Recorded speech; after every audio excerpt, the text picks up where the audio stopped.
Voilà, bonjour à toutes et à tous. Merci pour cette introduction, Jacques-André. Donc aujourd'hui, en effet, je vais vous parler de la création d'un PIB durable que je vais essayer de baser sur un modèle microéconomique. C'est pour ça qu'on dit un PIB durable microfondé. Et en fait, c'est dans ce thème un peu plus global de la remise en cause du système capitaliste et de l'idéal de croissance qui est le sujet de ce think tank.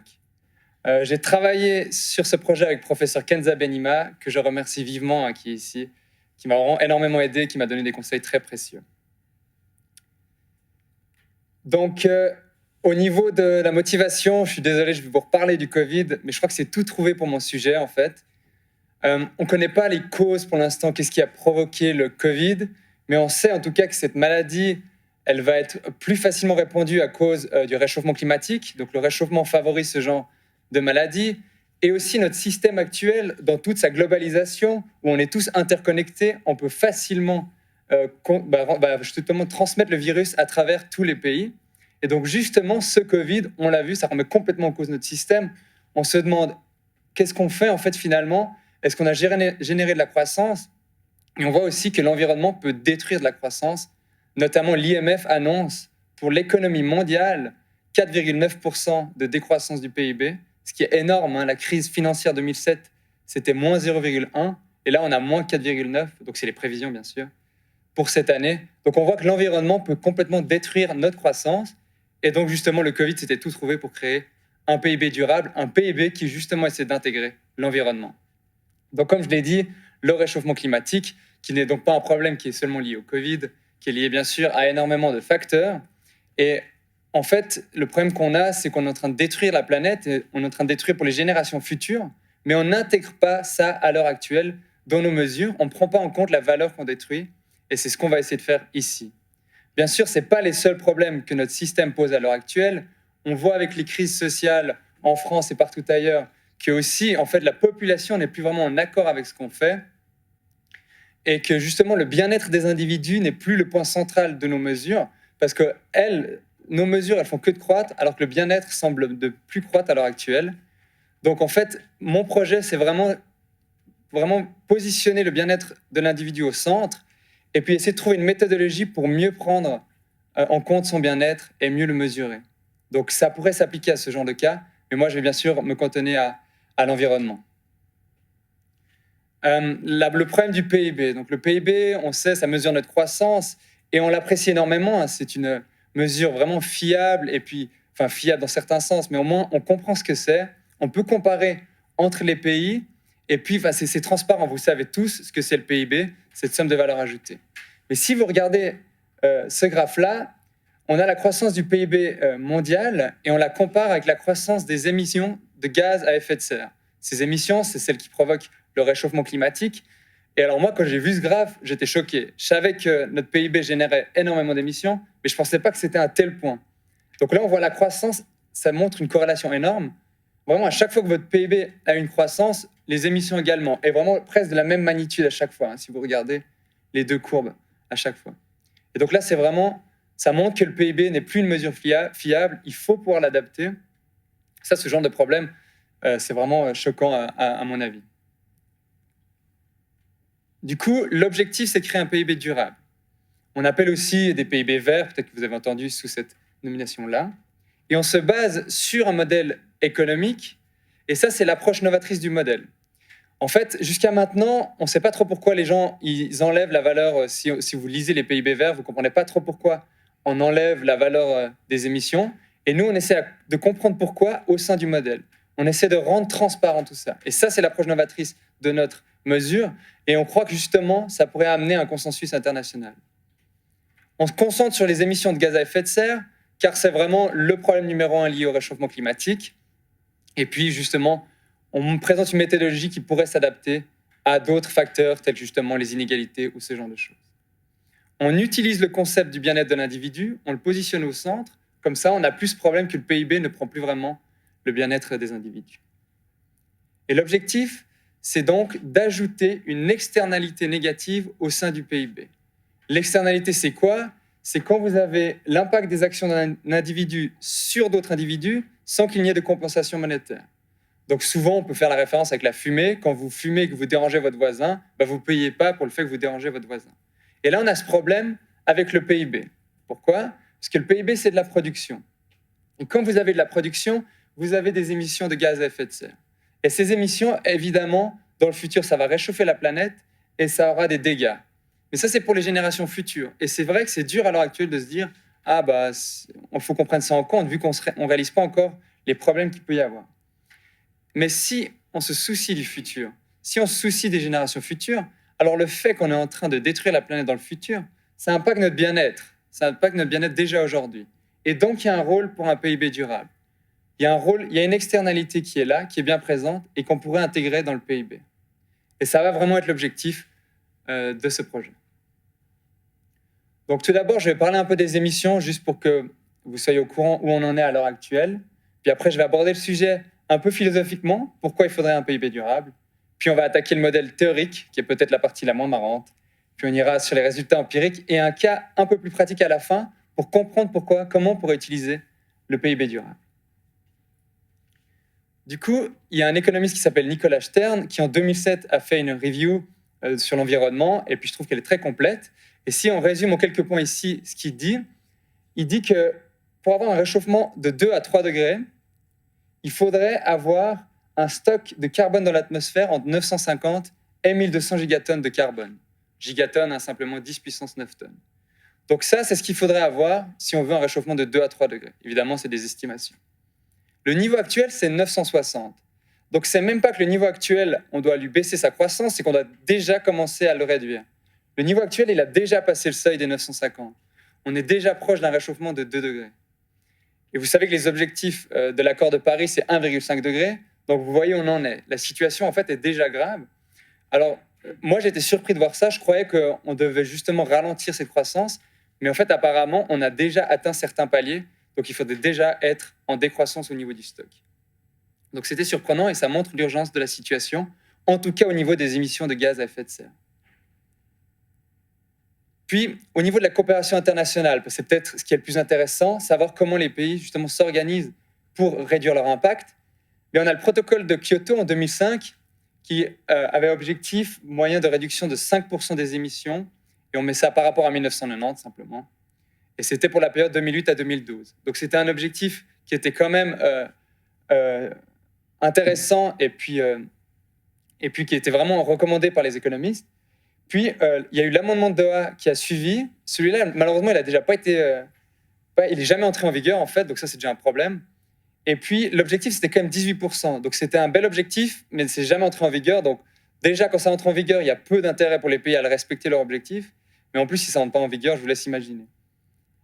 Puis, il y a eu l'accord de Paris, qui est donc, c'est la COP 21 en 2015. Ils ont signé l'accord en 2016.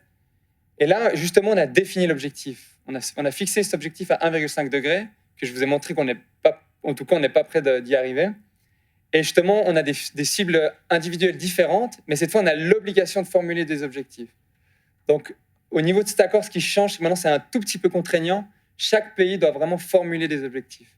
Par contre, au niveau des respects d'objectifs, c'est toujours pas le cas. Il y a toujours rien qui peut vraiment être contraignant au niveau du respect d'objectifs.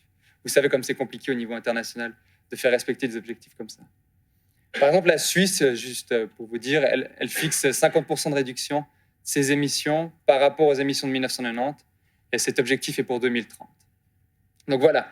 Et si on regarde ce graphique, qui est peut-être un tout petit peu compliqué à lire, mais je ne vais pas passer du temps à vous expliquer, c'est simplement, là ce qu'on voit, c'est est-ce qu'ils ont respecté leur objectif ou pas. J'ai qu'un petit échantillon de pays, et je regarde pour le protocole de Kyoto et l'amendement de Doha, qui couvrait la période, comme je vous ai dit, 2008 à 2016. Et on voit qu'il n'y a que 3 pays qui ont réussi à respecter leur objectif. On a la Grande-Bretagne, l'Allemagne et la Pologne. Ils avaient plus ou moins des objectifs similaires. C'était entre 6 et 8%. Puis après, pour la deuxième phase, c'était les fameux 18% que je vous avais dit. Puis si on regarde, même la Suisse n'a pas respecté ses objectifs. Puis alors après, les Pays-Bas, la France non plus. Puis alors encore pire, le Japon, l'Espagne et le Canada, pas du tout. Ils étaient vraiment loin de leur objectif. Ça, c'est juste pour vous montrer que la coopération internationale, ça ne marche pas forcément super bien, que le respect des objectifs, ce n'est pas vraiment encore une réalité, et qu'il faut qu'on travaille dans cette direction, qu'il faut qu'on donne des moyens pour calculer justement si on est en train d'aller dans la bonne direction ou pas. Donc maintenant, la question, c'est pourquoi un PIB durable? Pourquoi je suis là à vous présenter ce sujet? Donc déjà, comme je vous ai dit, le PIB standard, c'est quand même une mesure qu'on doit apprécier. C'est une mesure extrêmement simple, mais elle vous permet vraiment de comprendre ce que vous faites. C'est la valeur ajoutée des entreprises, donc c'est une sorte de mesure de performance économique, ce qui est très bien, comme ça on mesure la performance de notre économie. Et puis, d'une certaine manière, si c'est de la valeur ajoutée des entreprises, ça va être des bénéfices. Et donc, si c'est des bénéfices, c'est des salaires, que ce soit pour les actionnaires ou que ce soit pour les employés.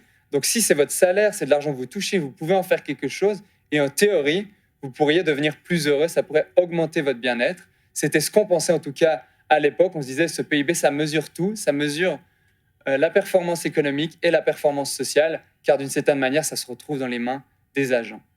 Donc ça, c'est vrai qu'il ne faut quand même pas enlever ça au PIB standard, c'est apprécié, et ça reste simple et transparent. Le problème qu'on a, c'est qu'à l'heure actuelle, il y a énormément de crises, et ça montre qu'il n'y a pas tout le monde qui est satisfait avec ce qui se passe. Pas tout le monde est heureux, pas tout le monde atteint le bien-être qu'il aimerait atteindre. De plus, on a vu que la croissance, elle génère énormément d'émissions. Et ça, au début, on pouvait peut-être l'accepter, mais maintenant, vraiment, de moins en moins. Et le problème de cette croissance, en fait, c'est qu'on a l'impression qu'on est en train de voler des ressources aux générations futures. Parce que si on leur laisse un monde en crise, qui plus est ne peut plus vraiment produire parce que le réchauffement est vraiment présent, c'est pas de leur faute et pourtant ils ne pourront plus produire. Donc on est en train de voler ces ressources.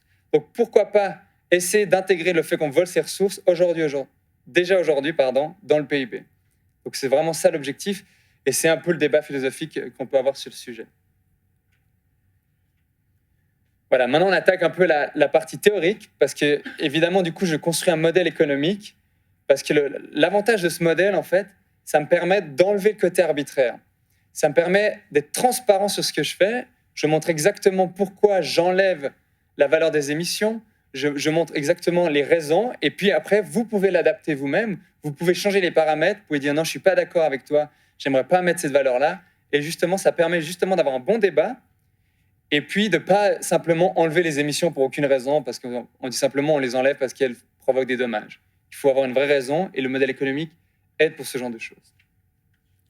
De plus, alors en tout cas en économie et même en finance, les modèles qu'on utilise sont très répandus. Le modèle s'appelle le modèle d'équilibre général dynamique stochastique. Vous avez peut-être déjà entendu parler, les EGDS. En anglais, c'est les DSGE. Donc ces modèles-là, ils sont en tout cas très utilisés, ça c'est sûr. Et là, pour le coup, on est obligé de rajouter l'externalité du climat. Donc, on utilise une autre forme de modèle. Ces modèles, ils viennent de William Nordhaus, prix Nobel 2018, justement pour avoir intégré le réchauffement climatique dans les modèles économiques. Et moi, j'utilise un autre modèle, j'utilise celui de Golosov, qui découle des modèles de Nordhaus, parce que Golosov, il simplifie tout.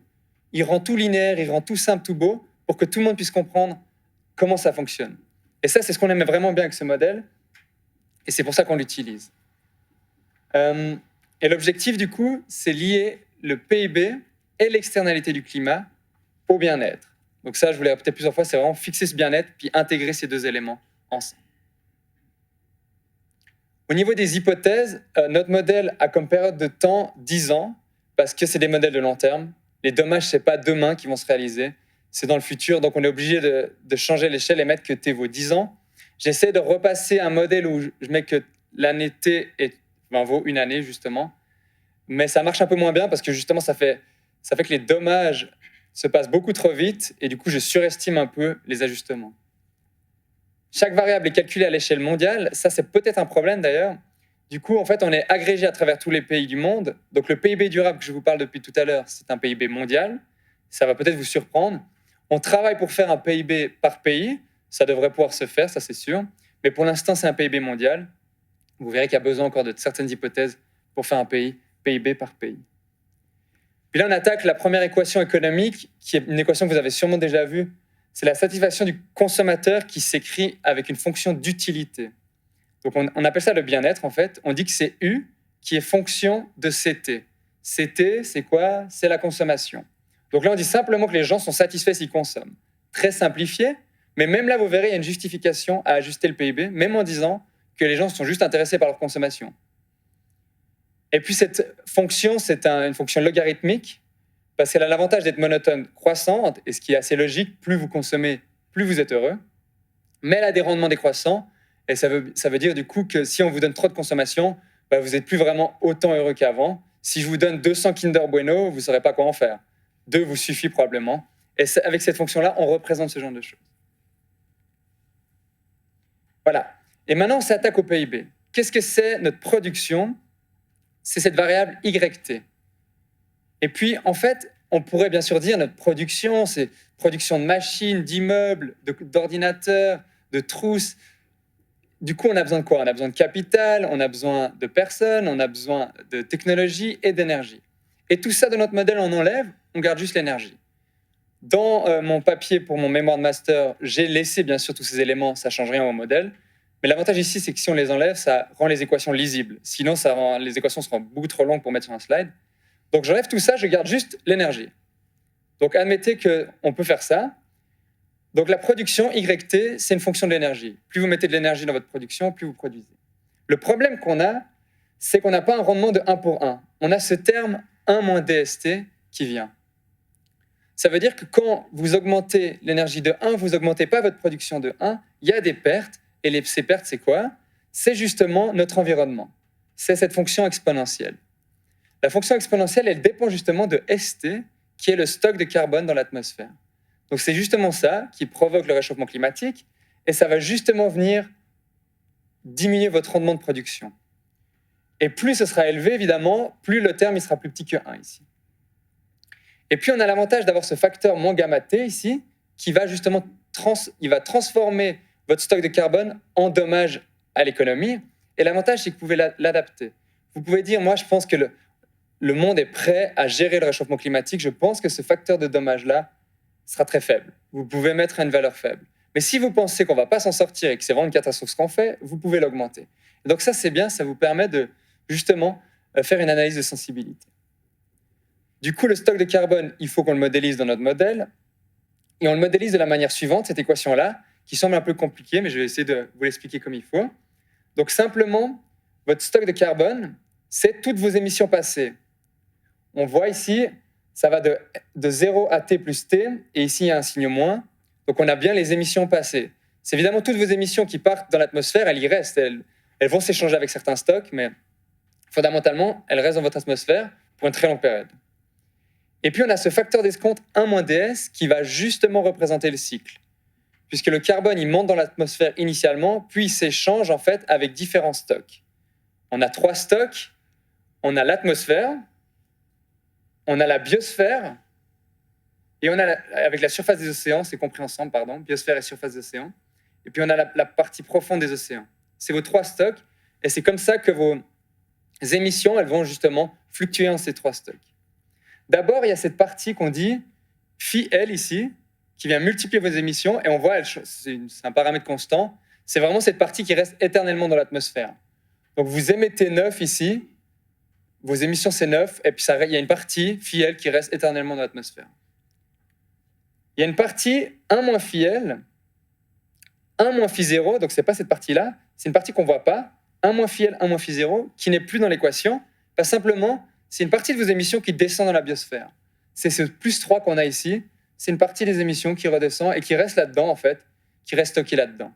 C'est pour ça que quand on détruit la forêt, des fois on dit, justement, on relibère ces émissions qui ont été stockées ici. D'où le terme ici qui disparaît. Et il y a le dernier terme, 1 moins phi L, donc c'est la partie des émissions qui ne restent pas à jamais dans l'atmosphère. Phi 0 pour dire que ce n'est pas la partie qui va dans la biosphère. Et cette partie-là, on voit qu'elle décroît à un taux phi, donc c'est 1 moins phi à la puissance s, s pour le temps. C'est simplement, en fait, cette partie qui descend dans la profondeur des océans, ce plus 2 là, qui gentiment descend au fur et à mesure dans l'océan. Donc c'est comme ça que ça se passe de manière simplifiée, le cycle du carbone. L'avantage, vous voyez, c'est que mon équation elle est linéaire, donc on comprend ce qui se passe, on comprend un peu chaque terme, pourquoi ils sont là. Évidemment, ça a plein de désavantages, mais au moins, on rend les calculs beaucoup plus transparents. Donc j'espère que j'ai réussi à vous convaincre de ça. Maintenant, on attaque un peu la profondeur du modèle. Donc l'objectif, c'est bien sûr de mettre le bien-être de l'individu au centre et intégrer la durabilité. Donc comment intégrer la durabilité? Il faut du coup s'intéresser non seulement à votre satisfaction aujourd'hui, mais aussi à la satisfaction future. C'est ça qui est important pour intégrer de la durabilité. Et en économie, il y a un concept qui s'appelle l'utilité indirecte, qui découle de la théorie du maximum. Ça s'appelle en anglais, par exemple, value function, simplement pour dire c'est la somme totale des utilités qu'un individu peut obtenir. Donc, ça veut dire que c'est la satisfaction totale de l'individu à travers toutes les périodes qu'on actualise à aujourd'hui. Et on dit comment vous vous sentez aujourd'hui par rapport à votre bien-être aujourd'hui et futur. L'équation, elle s'écrit comme ça. Tout simplement, vous avez value function ici, qui dépend seulement de la valeur de stock. Donc ça, c'est le théorème mathématique qui dit que vos maximums dépendent simplement de vos variables de stock. Ici, on a ST-1, qui est donc le stock de carbone. Donc on sait que ça dépend simplement de ça. On n'a pas besoin de s'intéresser aux variables de flux, qui est donc le PIB ou justement vos émissions, hein, la lettre E. Donc vous avez simplement cette fonction-là qui dépend de ce terme-là. Et vous dites, c'est donc le maximum des utilités aujourd'hui et dans le futur. Donc aujourd'hui, on a log-CT pour dire que c'est l'utilité aujourd'hui, satisfaction d'aujourd'hui. Et ça, l'avantage, c'est que c'est une forme récursive qui vous permet de prendre toutes les utilités futures. Vous écrivez simplement ce terme et ça prend en compte tout le futur. Comme on sait, ça dépend seulement de la variable de stock. Et puis, il faut juste se dire, c'est dans le futur. Et évidemment que le futur, c'est quand même moins important qu'aujourd'hui. Ce qu'on s'intéresse vraiment, c'est aujourd'hui. Puis le futur, ça vient peut-être un peu moins important. Et du coup, il y a ce petit facteur-là qu'on appelle le facteur d'escompte, qui représente le poids que les agents donnent au futur. C'est la patience des individus. En fait. Et ce facteur joue quand même un rôle important, vous verrez, dans l'estimation. Et le but, si on est politicien, si on est économiste, notre but, c'est de maximiser le bien-être des individus. Et cette équation représente le bien-être, donc on prend sa dérivée, puis on essaie d'avoir la plus haute dérivée possible. Donc si on prend la variation du bien-être, c'est la dérivée de la fonction que je vous ai présentée avant. Tout d'abord, on a le terme log-CT, donc c'est facilement 1 sur CT fois la dérivée de CT par rapport au temps. Mais comme on est à l'échelle mondiale, et puis comme je n'ai pas mis de capital, pas mis de moyens d'épargner dans l'économie, tout ce que vous consommez, tout ce que vous produisez, va être consommé. Il n'y a pas d'autres moyens. On ne peut pas échanger avec les Martiens. Donc tout ce que vous produisez, vous devez le consommer. Aucun moyen d'épargner, et puis on est à l'échelle mondiale. C'est pour ça qu'ici, je remplace CT par YT. Et l'avantage de faire ça, c'est que là, je vois la croissance du PIB. Ce terme-là représente la croissance du PIB, et puis ça vous montre que justement, le PIB peut amener du bien-être aux individus. Ça leur permet de consommer. Et ça, ils aiment bien, les individus. Et c'était là, à l'époque, ce qu'on disait avec le PIB. Mais maintenant, il y a ce terme-là qui s'ajoute. Dans ce modèle où on ajoute l'externalité au climat, il y a ce second terme ici. Ce second terme, c'est justement l'externalité du climat. Ce second terme, on sait qu'il dépend uniquement de la variable de stock, qui est le stock de carbone. Et donc, on regarde comment il évolue dans le temps et comment il impacte notre bien-être. Et justement, c'est ça que je calcule et c'est ça qui me permet d'avoir un PIB un peu plus bas. C'est l'ajustement qui va créer mon PIB durable. Donc, en quelque sorte, ça, c'est mon PIB durable. Et vous voyez qu'il dépend bien du facteur bêta, comme on disait tout à l'heure. Et c'est ça que j'estime. Je ne vous présente pas du tout comment on l'estime, pardon. Mais c'est ça qu'on doit essayer d'estimer avec des modèles liés à l'environnement. Et puis, vous obtenez des résultats qui sont interprétables et qui sont encore assez intuitifs. Donc, on est sur un modèle 10 ans. Donc, pour la période de 2007 à 2016, on trouve une externalité du climat. Donc, ça veut dire le deuxième terme. Le deuxième terme ici. On trouve une externalité du climat de 0,8 points de pourcentage à 8,7 points de pourcentage, selon si vous pensez que les gens s'intéressent au futur ou pas. Donc, s'ils ne s'intéressent pas trop au futur, 0,8. S'ils s'intéressent un peu plus au futur, 8,7. 0,8, c'est utilisé par William Nordhaus, donc le prix Nobel, et 8,7, c'est utilisé par Nicolas Stern, celui que je vous ai présenté au début de l'étude. Voilà, et puis maintenant, c'est sur 10 ans, donc ce n'est pas du tout intuitif, donc on l'annualise, et on trouve 0,1 et 1,1 point de pourcentage par année. Ça vous permet de faire un joli tableau et présenter ça de manière vraiment intuitive. Donc, notre PIB durable sur un modèle 10 ans annualisé, il crée, donc le PIB standard, il a une croissance moyenne entre 2007 à 2016 de 3,57%. Si on passe au PIB durable, où on pense que les gens s'intéressent peu au futur et que les dommages vont être moyens, on trouve une croissance de 3,47%. Donc ça réduit la croissance, mais pas trop. On reste dans des chiffres tout à fait corrects. Si, par contre, les gens s'intéressent au futur, là, il y a une plus grosse baisse de la croissance. On passe à 2,46%. Et là, c'est intéressant. Si on pense que la situation va vraiment s'aggraver et qu'on n'est pas en train de prendre les bonnes mesures pour le réchauffement et que vraiment la planète va être détruite, alors là, les estimations deviennent vraiment plus faibles. On passe à 2,67 et même moins 9,53% de croissance moyenne si la situation devenait catastrophique. Donc ça montre déjà que l'intervalle est beaucoup plus grand Il y a beaucoup plus d'incertitudes si le monde tourne mal, mais il se pourrait bien qu'on n'ait pas généré de croissance pendant ces 10 années-là, et ça pourrait remettre un peu en question ce qu'on a fait jusqu'à l'heure actuelle. Vous voyez au passage le modèle à 1 an, vous voyez bien que ça surestime un peu tous les ajustements. Ça va être encore adapté. Après, vous pouvez représenter ça graphiquement. Donc, vous avez en noir votre croissance du PIB mondial et vous lui enlevez le 0,1 et 1,1 point de pourcentage et vous trouvez l'intervalle vert en trétillé, qui est tout en haut, là, les deux. En trétillé, vous trouvez ça et vous pouvez présenter ça de manière jolie et compréhensible. Et vous voyez à nouveau que le modèle 1 an, il surestime pas mal l'intervalle. Ça doit être encore adapté. Puis, l'objectif, c'est quand même de s'intéresser à un modèle par pays. C'est ce qu'on aimerait bien faire, parce qu'évidemment, on aimerait comparer les pays. Donc là, il faut bien comprendre que pour avoir un PIB mondial, un PIB par pays différent, un PIB durable différent, il faudrait que les pays gèrent les coûts liés à l'environnement de manière différente. Imaginons un pays qui est capable de justement avoir des plantations qui sont résistantes à la chaleur, puis un autre pays qui n'est pas du tout capable de faire ça. Alors, ce pays-là qui a cette capacité, il aurait un gamma, là, que je vous parlais, le facteur du dommage, un peu plus faible qu'un autre pays, par exemple. Mais on pourrait aussi adapter par rapport aux émissions, c'est ce qui ferait sens. On aimerait punir un pays par rapport à ses émissions. Et le modèle que je présentais jusqu'à maintenant, on punit tous les pays de la même manière, parce que c'est simplement une incapacité à produire, et cette incapacité, elle est générée par toutes les émissions du monde. Et si on veut vraiment se déplacer vers un PIB durable par pays, on regarde les émissions par pays et on trouve justement la valeur actualisée que je vous ai calculée tout à l'heure, ce 0,1 et 1,1, et on prend en compte le fait que, par exemple, la Chine émet beaucoup plus que les autres, et on regarde la valeur que ça a en termes de milliards, en milliards de dollars. Vous calculez la valeur et vous avez un joli tableau où vous avez la valeur en milliards de dollars pour chaque pays par rapport au facteur d'escompte bas ou élevé, donc si les gens se préoccupent du futur de manière faible ou élevée, et puis si les dommages deviennent vraiment excédentaires, élevés, pardon. Et puis, je ne vais pas vous présenter tous les chiffres, mais si on regarde la Suisse, on a 0,8 et 7 milliards, ce qui correspond 0,1 et 1% du PIB suisse, donc c'est dans les mêmes proportions. Et donc ça marcherait si on utilise les émissions suisses et qu'on regarde un peu cette valeur actualisée en termes de milliards de dollars. Donc ça, c'est simplement des idées, et ces chiffres-là, ils correspondent aux taxes CO2 que vous trouvez à l'heure actuelle.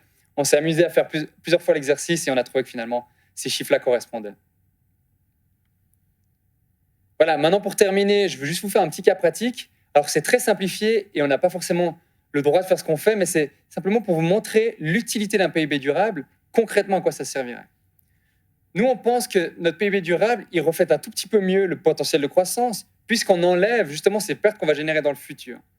Et si vous voulez calculer la valeur d'une entreprise et que vous voulez justement actualiser vos cash flows, et à partir d'un certain moment, vous ne pouvez pas vraiment estimer le cash flow et vous prenez simplement le taux de croissance général du pays dans lequel l'entreprise travaille ou justement l'économie mondiale. Parce que justement, ce cash flow est trop loin dans le futur. Mais justement, s'il est trop loin dans le futur, il sera potentiellement impacté par l'environnement.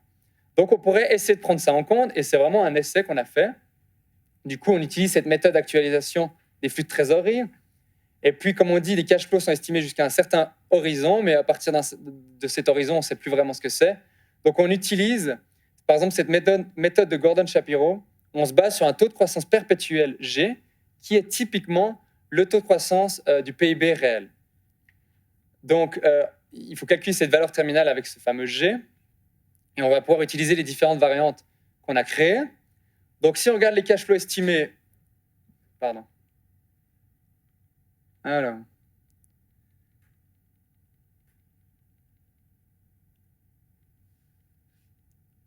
Ça, c'est l'avantage de mettre des liens qui vous renvoient à vos annexes. Des fois, vous cliquez dessus par inadvertance, après, vous ne pouvez pas revenir en arrière. Voilà. Du coup, on a cash flow estimé. Il va décidément. C'est qui clique en même temps que moi, là? Alors, je vais arrêter de montrer parce que si je monte, après, ça part. Du coup, on a les cash flows estimés pour 2020, 6 000, 6 500, 7 100. Ça, c'est complètement au bol, vous mettez ça.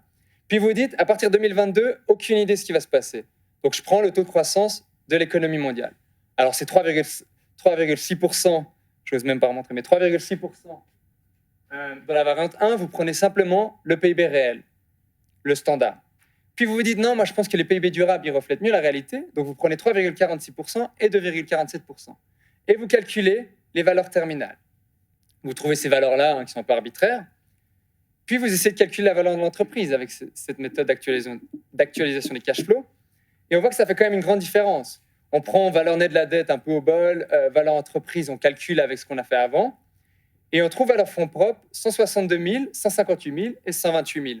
Donc logiquement, ça baisse quand vous baissez la croissance du PIB, mais vous voyez que la valeur de l'action, elle perd quand même pas mal de valeur, avec, en tout cas déjà même avec notre première variante et même avec notre deuxième variante, qui est un peu plus sévère. Donc ce serait une idée de comment utiliser un PIB durable. Et puis justement, il faut croire simplement que ce PIB reflète un peu mieux la réalité, parce qu'il enlève toutes les pertes qu'on va générer dans le futur. Et après, vous pouvez adapter vous-même le modèle en disant non, moi je pense qu'il n'y aura pas autant de dommages, ou je pense qu'il y aura plus de dommages, et vous trouverez vous-même des valeurs différentes. Et je pense que ça peut quand même être utile, parce que je veux dire, si dans 10 ans, le monde est détruit, les valeurs des actions risquent bien de perdre énormément de valeur. Voilà. Voilà, du coup, c'était tout du niveau de mon projet. Du coup, on a vraiment essayé de créer ce PIB durable, et on l'a basé sur un modèle économique, et ça, c'est l'approche novatrice. Habituellement, les gens se basent simplement sur une valeur actualisation des futurs coûts, puis ils ne disent pas pourquoi ils enlèvent cette valeur au PIB, ils l'enlèvent simplement. Donc, on a vraiment essayé d'enlever le côté arbitraire. On pense que ce PIB durable reflète mieux la croissance, le potentiel de croissance, et ça pourrait donc impacter les décisions d'investissement. On a trouvé une valeur de l'externalité de 0,1 point de pourcentage et 1,1 point de pourcentage selon le facteur d'escompte. Et puis, ce qui est intéressant, c'est justement cette méthodologie, vous pouvez l'adapter pour d'autres choses. Si vous centrez le bien-être de l'individu et que vous vous intéressez aux inégalités, vous pouvez peut-être trouver un moyen d'ajuster votre PIB. Et c'est ça aussi qui est intéressant, c'est la méthodologie qu'on utilise ici. Donc bien sûr, qu'est-ce qui reste à faire? L'objectif, c'est vraiment être clair dans ce qu'on fait et transparent. Donc on devrait adresser le débat autour du facteur d'escompte, donc ce fameux bêta. On ne sait pas trop si les gens s'intéressent au futur ou pas. On devrait évidemment augmenter la transparence du modèle. Il y a plein de choses qui sont encore un tout petit peu arbitraires dans ce qu'on fait. Puis on devrait essayer de faire un modèle par pays. Évidemment, l'objectif, ce serait d'avoir un consensus international pour justement avoir une mesure qui reflète mieux la réalité et prendre des mesures dans la bonne direction pour justement sauver notre planète. Et c'est un peu l'idée derrière ce modèle. Merci pour votre attention.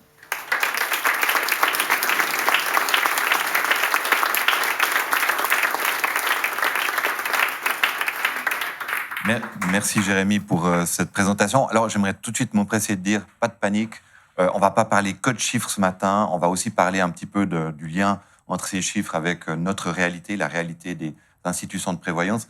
Mais j'aimerais quand même qu'on prenne quelques minutes pour poser les questions qu'on aurait à Jérémy, non sans avoir fait une première remarque au départ. John Kenneth Galbraith, un économiste bien connu, comparait les prévisions économiques à l'astrologie. Voilà, maintenant j'ai mis le focus sur la manière de voir les choses. Il y a évidemment, l'astrologie n'est pas tout ce qui nous intéresse. J'ai beaucoup aimé dans votre conclusion, j'ai beaucoup aimé l'exemple pratique que vous avez donné, parce que je pense que ça nous ramène à notre réalité à nous.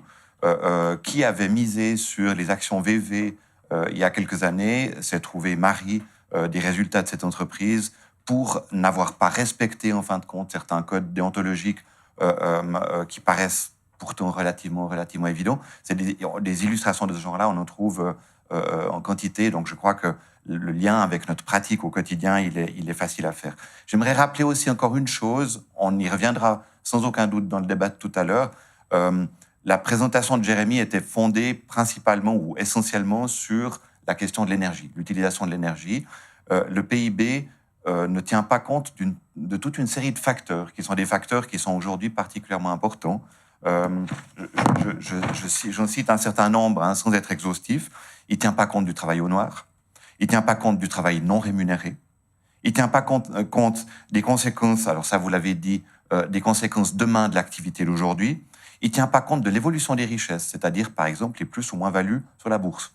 C'est quand même des éléments qui sont relativement fondamentaux et qui permettent de poser un point d'interrogation assez important s'agissant du PIB.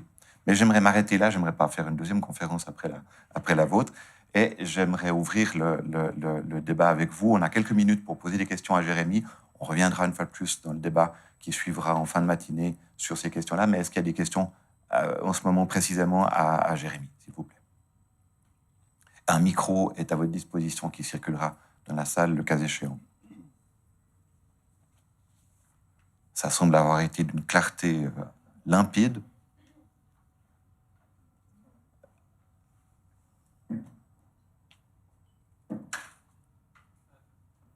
En quelle mesure ce modèle il tient compte de l'effet de base? Donc, pour ainsi dire, donc si par exemple un pays émet beaucoup de CO2 actuellement aussi par rapport à son potentiel de réduction, ou bien si elle est déjà entre guillemets à un niveau plus respectueux du climat? Donc si je remonte toujours, ouais. Donc si un pays, en fait simplement c'est tout basé sur les émissions. Donc si un pays émet beaucoup, qu'il soit n'importe où dans le monde, on prend sa valeur actualisée et on enlève du PIB. Donc ça ne prend pas en compte son potentiel de réduction, ça prend vraiment ce qu'il a émis à l'année qu'on regarde. Et c'est n'importe quel pays du monde et on le met dans l'ajustement. Donc je ne sais pas si j'ai bien compris votre question, mais ça ne prend pas en compte justement ce potentiel de réduction. Si maintenant il y a de la technologie qui apparaît, qui permet de mieux gérer des émissions, ou qui permettra de réduire, ça on peut l'intégrer. Il faut simplement changer certains paramètres liés au dommage ou liés au cycle de carbone, par exemple. Si on commence à mieux gérer ce carbone, parce qu'on est en train d'avoir des technologies pour gérer le carbone, ça on peut simplement aller dans le cycle là, que je vous ai montré, puis on rajoute un terme qui disparaît, c'est un terme qui va dans nos technologies, par exemple. Ouais.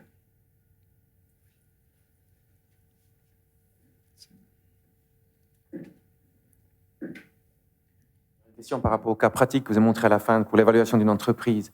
Si moi je suis gestionnaire d'un fonds de pension, ma question c'est pas est-ce que j'achète ou pas, c'est est-ce que j'achète l'entreprise A ou l'entreprise B. J'ai un stock d'actions à remplir. Et votre facteur à la fin, il sera le même pour l'entreprise A et l'entreprise B. Donc le franc, le montant en francs que je devrais payer sera indifférent, mais en termes relatifs d'une entreprise à l'autre, ça restera le même cherry picking pour ma décision d'investissement. C'est ce que j'ai bien compris? Exactement, c'est une très bonne remarque. On avait aussi discuté de ça avec le groupe de travail. Donc c'est parce qu'on est en train de travailler sur le PIB. Du coup, on est en train de travailler au niveau national. Et puis même là, pour l'instant, c'est au niveau mondial. Donc en effet, on n'est pas en train de faire des différences entre chaque entreprise. Mais cependant, la méthodologie qu'on utilise, elle pourra s'appliquer aux émissions d'une entreprise. Et ça, il faudra évidemment changer le modèle complètement. Mais c'est faisable. Mais très bonne remarque. Merci. Je crois que cette question de la granularité, en fin de compte, est-ce que ça s'applique à l'ensemble du monde économique, du monde de la production, ou est-ce que c'est sur des entreprises spécifiques? On reprendra cette question dans la présentation du professeur Erkman tout à l'heure, qui va nous donner des exemples pratiques de ce qui peut se faire, en fin de compte. Après, on évite dans... Au fond, il y a deux questions sous-jacentes. On évite dans un jugement de valeur sur la qualité des entreprises. Alors, quels sont les critères qu'on applique, en fin de compte, pour juger de la valeur d'une entreprise? Je parlais tout à l'heure du cas de VV. Est-ce que des critères de déontologie commerciale sont des critères valables pour l'investisseur? A priori, la réponse semble être aujourd'hui plutôt positive. Et puis, le deuxième problème que ça va nous poser, ou la deuxième question que ça va nous poser, c'est est-ce que, en relation avec cette question sur l'évaluation de la véritable valeur des entreprises, est-ce qu'en relation avec cette question, il y a la question de la décroissance? Souvent, en fin de compte, quand on parle de ces questions de PIB durable, on met directement en face de cette question-là la problématique de la décroissance, qui est à mon avis une fausse problématique. Je veux dire, je crois que d'un point de vue réaliste, et je pense que ce sera un petit peu l'argument que le professeur Erkman reprendra tout à l'heure, je crois que d'un point de vue réaliste, la production industrielle est ce qu'elle est. Imaginer qu'on puisse réduire cette production industrielle est probablement illusoire. Et en tout cas, pour nous, investisseurs institutionnels, elle serait potentiellement problématique. Précisément pour la question que vous dites, si toutes les entreprises, en fin de compte, ont la même charge d'externalités négatives, en fin de compte, qu'est-ce qui va me permettre de choisir entre une entreprise et une autre? Ce sera plutôt investir ou ne pas investir, ou on ne sait pas très très bien sur quoi ça débouche. Madame.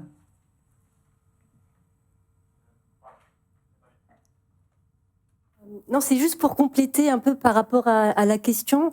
Ce qu'il faut voir, c'est que c'est vraiment work in progress. Et donc, c'est un travail qu'on a entamé au CREA et ce qu'a présenté Jérémy, c'est un peu une esquisse de ce vers quoi on veut aller. Et au niveau des entreprises, je comprends tout à fait votre question. Disons, le moyen terme, le but, ça serait de pouvoir calculer le rendement social d'une entreprise, en fait. Je pense que c'est des questions qui sont importantes par rapport aux fonds de pension. Et notre méthodologie, en tout cas, dans cet exemple des émissions, ce que Jérémy a montré, c'est que dans l'exemple du PIB, pour calculer, passer de la croissance standard à la croissance sociale, entre guillemets, ce qui est important, c'est deux choses. C'est de connaître les émissions et ce que le modèle permet de calculer, c'est comment on valorise ces émissions. Voilà. Comment on convertit une quantité d'émissions de carbone en valeur monétaire, en coût monétaire.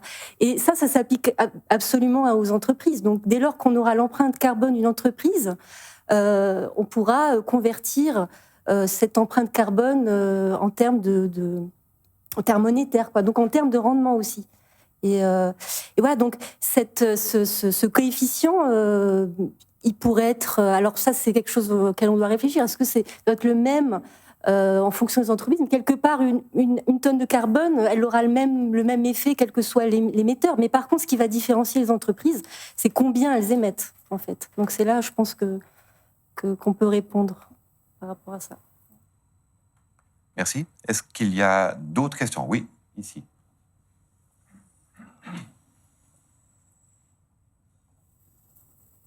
Oui, bonjour. Je gère la direction clairement prise par votre étude, c'est effectivement la décroissance. Bon, ça, c'est une question philosophique que je ne vais pas aborder, mais par rapport à votre formule qui est CT, donc consommation. Hein. Mais concrètement, la consommation en tant que telle, je ne pense pas que ce soit elle la problématique, parce que même si on est dans une économie circulaire, on réutilise quelque chose, on consomme quelque chose. Mais effectivement, vous avez relevé plutôt l'aspect production. Et effectivement, il y a plusieurs choses. C'est-à-dire, c'est plutôt ça qu'on évalue, c'est-à-dire quelle production, quel impact elle a. Et c'est pour ça que j'aime bien votre commentaire sur externalité négative. Ça veut dire qu'il y a bien sûr la baisse des émissions, mais aussi comment vous consommez, parce que vous avez différentes approches qui ont moins d'impact. Donc effectivement, plutôt aller dans un sens négatif, et là c'est d'accord. Mais c'était la consommation en tant que telle, c'est pas, on doit consommer parce qu'on est des êtres humains, et puis c'est pas la problématique principale. C'est effectivement comment vous produisez et quel impact elle a. Donc je suis pas une grande mathématicienne, mais à mon avis, le CT, on peut en discuter.